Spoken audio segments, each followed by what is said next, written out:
জানো তো বিয়ের পর প্রত্যেকটা মেয়েরই লাইফে অনেক চেঞ্জেস আসে। যেরকম একটা নতুন ফ্যামিলি, নতুন মেম্বার সব কিছু আমরা পাই, তার সাথে কিন্তু ভালোবাসাও পাই।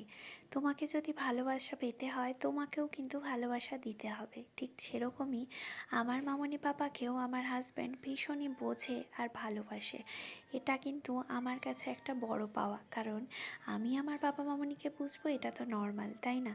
নমস্কার, আমি চন্দ্রিমা। আই হোপ আজকের ভিডিওটা তোমাদের ভালো লাগবে।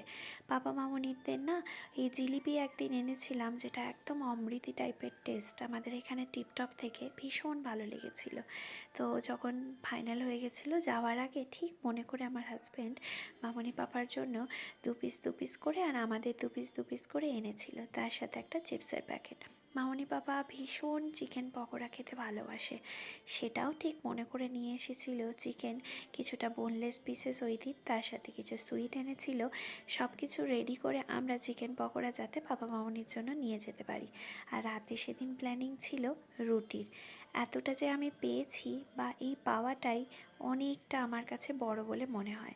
সাইডেই যে দুধটা বসিয়ে দিয়েছিলাম, আর চিকেন পকোড়াটা রেডি হয়ে যেতে মামনি পাপাকে চিপস দিয়ে সস দিয়ে সার্ভ করে দিয়েছিলাম। ভালো থেকো সবাই, কেমন লাগলো